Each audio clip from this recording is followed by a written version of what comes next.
दोस्तों ABC coaching YouTube channel में आप सभी का स्वागत है। आशा है कि आप अपने बोर्ड एग्जाम की तैयारी अच्छे से कर रहे होंगे। आज की इस वीडियो में कक्षा 11वीं के हिस्ट्री के most important BBI objective question बताने वाला हूं, जो कि आपकी बोर्ड परीक्षा के लिए काफ़ी इंपॉर्टेंट है। तो सभी छात्र इस वीडियो को शुरू से लेकर अंत तक देखेंगे। वीडियो में बताए गए हर एक क्वेश्चन को आप अपने कॉपी में नोट करने के साथ साथ एग्जाम से पहले इन्हें रट लीजिएगा, रिविजन कर लीजिएगा। और आप सभी से रिक्वेस्ट है कि वीडियो को लाइक शेयर करने के साथ साथ चैनल पर नए हैं तो चैनल को सब्सक्राइब जरूर कर लीजिएगा। तो चलिए दोस्तों क्वेश्चन की ओर चलते हैं। देखिए सबसे पहला क्वेश्चन जो है क्लास 11वीं के हिस्ट्री का सबसे पहला क्वेश्चन यहाँ पे दिया गया है कि we get first evidence of humanities, यानी कि दोस्तों यहाँ पे पूछा गया है कि ह्यूमैनिटीज का जो है प्रथम साक्ष्य कहाँ मिलता है। तो दोस्तों कब मिला था ये पूछा गया है। ठीक है, यहाँ पे क्वेश्चन ये देखें, लिखा है कि हमें प्रथम ह्यूमैनिटीज का साक्ष्य मिलता है। तो दोस्तों इसका आंसर हो जाएगा 5.6 मिलियन वर्ष पूर्व। ऑप्शन नंबर 20 का सही आंसर होगा। अगला सवाल है साक्ष्यों से ज्ञात होता है कि होमोनिड्स का उद्भव हुआ। तो दोस्तों इसका आंसर हो जाएगा अफ्रीका में। ठीक है, ऑप्शन नंबर सी इसका सही आंसर होगा। अगला सवाल है कि कौन औजार बना सकते हैं। तो दोस्तों होमोनिड्स जो है औजार बना सकते हैं, होमोनिड। ठीक है, ऑप्शन नंबर ए जो है इसका सही आंसर होगा।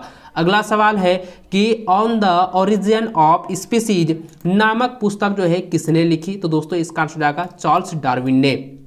ऑप्शन ए सही होगा। अगला सवाल है कि मेसोपोटामिया की पहली ज्ञात भाषा क्या थी। तो दोस्तों इसका आंसर हो जाएगा सुमेरियन। ठीक है, ऑप्शन नंबर 20 का सही आंसर होगा। अगला सवाल है निम्नलिखित में से प्राचीनतम सभ्यता कौन सी है। तो दोस्तों इसका आंसर हो जाएगा मेसोपोटामिया। ऑप्शन नंबर डी इसका सही आंसर होगा। अगला सवाल है 7वां नंबर, ये काफी बीबीआई है और रिपीटेड क्वेश्चन भी है, इसको अच्छे से याद करेंगे। मेसोपोटामिया की आरंभिक सभ्यता कौन सी थी। तो दोस्तों इसका आंसर हो जाएगा सुमेरियन सभ्यता।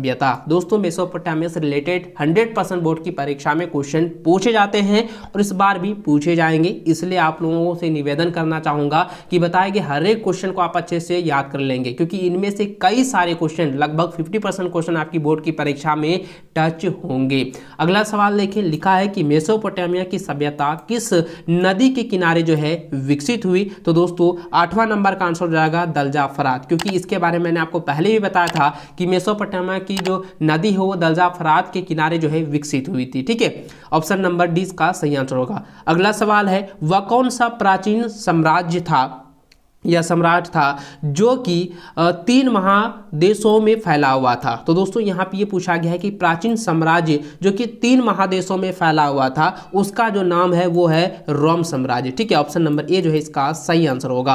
अगला सवाल है कि रोमन साम्राज्य की मुख्य भाषा थी। तो रोमन साम्राज्य की मुख्य भाषा थी लैटिन भाषा। ऑप्शन नंबर 20 का सही आंसर होगा। अगला है कि सम्राट ठीक है, कैंस्टेंटाइन किस नदी या किस सदी ईस्वी में ईसाई बना था। यानी दोस्तों यहाँ पे पूछा गया है कि सम्राट जो है कैंस्टेंटाइन जो है किस सदी में, किस ईस्वी में जो है ये ईसाई जो है बने थे। तो दोस्तों इसका आंसर जाएगा ऑप्शन नंबर सी, 4वीं शताब्दी में या 4वीं सदी में। ठीक है, ऑप्शन नंबर सी इसका सही आंसर होगा। अगला सवाल देखिए 12 नंबर, लिखा है कि 3री शताब्दी में रोमन सम्राटों को मध्य यूरोप में कितने निरंतर युद्ध करना पड़ता था। तो दोस्तों इसका आंसर जाएगा ऑप्शन नंबर ए विदेशी बाबर। ठीक है, ऑप्शन नंबर ए इसका आंसर जाएगा विदेशी बाबर।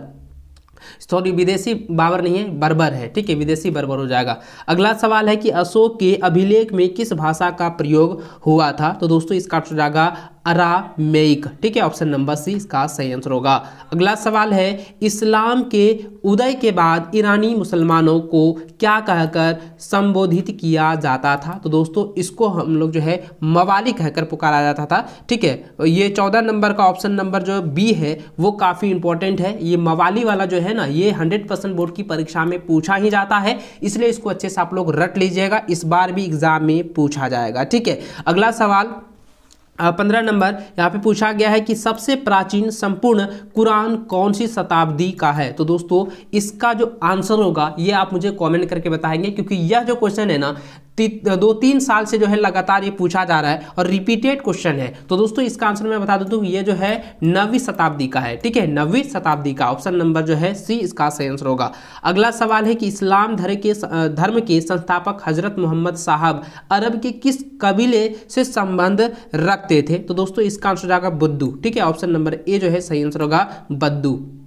अगला सवाल कि यथावर का अर्थ है, तो यथावर का जो अर्थ होता है आपको यहाँ पे पूछा गया है कि ये जो नोमैडिक जो शब्द है उसका अर्थ क्या होता है। तो बच्चों मैं आपको बता दूं कि 17 नंबर का जो ऑप्शन होगा वो ऑप्शन नंबर जो है ए हो जाएगा, घुमक्कड़। ठीक है, यानी कि नोमैडिक का जो अर्थ होता है यानी कि यथावर का जो अर्थ होता है वो शाब्दिक अर्थ होता है घुमक्कड़, यानी कि जो घूमते रहता है। ठीक है, ऑप्शन नंबर ए जो है इसका सही आंसर होगा। अगला सवाल है कि चंगेज खां का प्रारंभिक नाम क्या था, यानी कि चंगेज खां का सबसे पहला नाम, जो कि पहला नाम जो था चंगेज खां का, क्योंकि वो अलग था और चंगेज खां तो बाद में उनका नाम पड़ा ना। तो दोस्तों यहाँ पे पूछा गया है कि चंगेज खां का सबसे पहला नाम क्या था, वो हो जाएगा तिमुचिन। ठीक है, ये ऑप्शन नंबर जो है ए जो है सही आंसर हो जाएगा, तिमुचिन। याद रखेंगे चंगेज खां का प्रारंभिक नाम तिमुचिन था। ठीक है, अगला सवाल है कि ओगोदोई किसका पुत्र है। तो ओगोदोई जो है, ठीक है, याद रखेंगे ओगोदोई जो है वो चंगेज खां का ही पुत्र है। ठीक है, ऑप्शन नंबर ए इसका सही आंसर होगा। अगला सवाल 20 नंबर यहाँ पे पूछा गया है, क्वेश्चन काफ़ी इंपॉर्टेंट है। पूछा गया है कि मंगोलिया गणराज्य कब बना। तो दोस्तों मंगोलिया गणराज्य जो है वो 1921 ईस्वी में बना था। ठीक है, 1921 ईस्वी में जो है मंगोलिया गणराज्य का स्थापना हुई थी, बना था। तो ऑप्शन नंबर जो है सी इसका सही आंसर होगा। अगला सवाल 21 नंबर कहता है कि सामंतवाद पर सबसे पहले किस इतिहासकार ने काम किया। तो दोस्तों इसका आंसर हो जाएगा mark slog, option number A जो है सही आंसर होगा। अगला सवाल है सामंतों का घर क्या कहलाता है। तो दोस्तों इसका कहलाता है मेनर भवन, ऑप्शन नंबर डी इसका सही आंसर होगा। अगला सवाल है व्हाट इज फिफ्थ, यानी कि 5 क्या है। तो 5 जो है वो क्या है, यहाँ पे सवाल पूछा गया है। और बच्चों यह भी 2017 में भी पूछा गया था जो कि सब्जेक्टिव में था, और 2019 में और 2020 में भी ये सवाल पूछा गया है। 2021 की बोर्ड की परीक्षा तो आप लोगों का नहीं हुआ, लेकिन 2022 की बोर्ड की परीक्षा में ये क्वेश्चन जो है पूछा गया है। ये रिपीटेड क्वेश्चन है, बार बार पूछा गया है। इसको अच्छे से आप लोग याद रखेंगे कि 5 क्या है। तो 5 जो है यह एक क्या है, जागीर है। ठीक है, 5 क्या है, एक जागीर है, ऑप्शन नंबर सी इसका सही आंसर होगा। अगला सवाल 24 नंबर काफी बीबीआई सवाल है, ध्यान देंगे। लिखा है कि सर्फ किसे कहा जाता है। तो सर्फ किसे कहा जाता है, सर्फ, यहाँ पे सर्फ नहीं पूछा गया है, सर्फ पूछा गया है कि सर्फ किसे कहा जाता है। तो सर्फ जो है भूदास को कहा गया है। ठीक है, ऑप्शन नंबर सी जो है इसका सही आंसर होगा।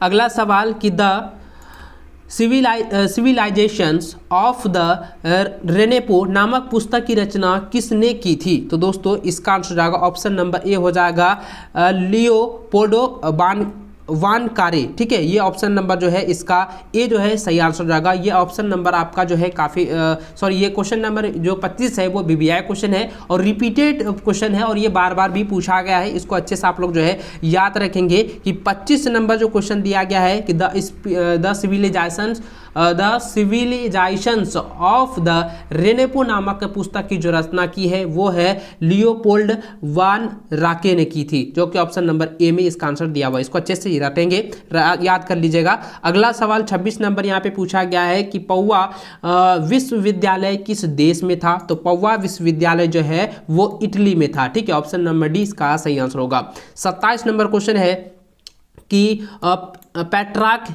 किए नगर का अस्थाई निवासी था। तो पेट्रार्क किए नगर का जो है अस्थाई निवासी कौन सा था। तो दोस्तों इसका आंसर हो जाएगा ऑप्शन नंबर सी फ्लोरेस। ठीक है, ऑप्शन नंबर सी जो है आपका सही आंसर होगा, फ्लोरेस हो जाएगा। अगला सवाल है यहाँ पे पूछा गया है कि तुर्कों ने किस वर्ष जो है कुस्तुनतुनिया पर विजय प्राप्त की। यानी कि तुर्कियों ने जो है कुस्तुनतुनिया पर जो है ये विजय प्राप्त किया था, उस ईस्वी का नाम आपको बताना है। तो दोस्तों इसका आंसर हो जाएगा 28 नंबर का ऑप्शन नंबर सी हो जाएगा 1453 ईस्वी। ठीक है, ऑप्शन नंबर सी इसका सही आंसर होगा।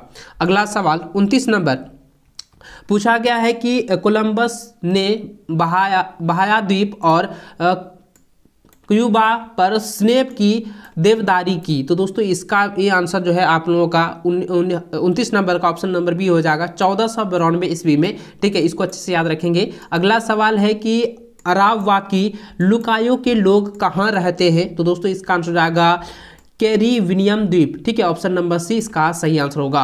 अगला क्वेश्चन 31 नंबर है कि ब्राजील की संस्कृति का नाम था। तो ब्राजील की संस्कृति का नाम था टूपीनाबा संस्कृति, ऑप्शन नंबर डी इसका सही आंसर होगा, टूपीनाबा कल्चर या टूपीनाबा संस्कृति। ठीक है, अगला सवाल है कुतुबनुमा का आविष्कार कब हुआ? तो कुतुबनुमा का आविष्कार जो है 1380 ईस्वी में हुआ था, ऑप्शन नंबर सी सही आंसर होगा।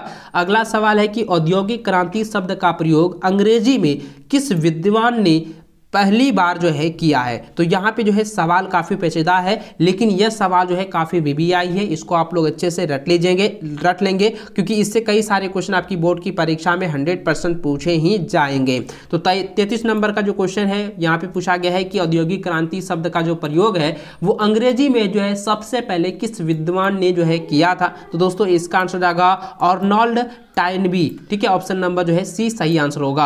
अगला सवाल 34 नंबर यहाँ पे पूछा गया है कि औद्योगिक क्रांति किस देश में सर्वप्रथम हुई है? तो औद्योगिक क्रांति जो है ऑप्शन नंबर सी जो कि इंग्लैंड है वो आपका सही आंसर होगा, क्योंकि सर्वप्रथम जो है औद्योगिक क्रांति जो है इंग्लैंड में ही हुई है। ठीक है, अगला सवाल 35 नंबर पूछा गया है कि सर्वप्रथम राष्ट्रीय बैंक की स्थापना कहाँ हुई? तो इसका आंसर जाएगा इंग्लैंड, ऑप्शन नंबर सी इसका सही आंसर होगा।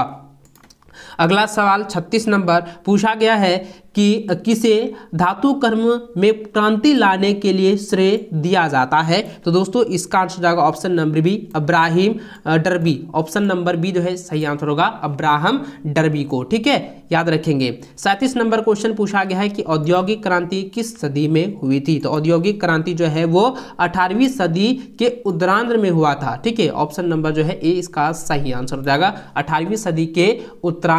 ठीक है, याद रखेंगे। अगला सवाल 38 नंबर पूछा गया है कि यूरोपियों द्वारा उपनिवेशों की स्थापना का क्या कारण था? तो दोस्तों इसका आंसर जाएगा ऑप्शन नंबर डी उपयुक्त सभी। ठीक है, यानी कि कच्चे माल की उपलब्धता, निर्मित माल की खपत और ईसाई धर्म का भी प्रचार, तो ये सभी जो है कारण जो है दर्शाती है, इसलिए इसका आंसर हो जाएगा ऑप्शन नंबर डी हो जाएगा, उपरोक्त जो है सही हो जाएंगे। ठीक है, अगला सवाल है कि कैलिफोर्निया में सोने का चिन्ह कब मिले? तो कैलिफोर्निया में सोने का चिन्ह जो है वो 1701 ईस्वी में मिले थे। ठीक है, ऑप्शन नंबर जो है 20 का सही आंसर होगा 1701 ईस्वी।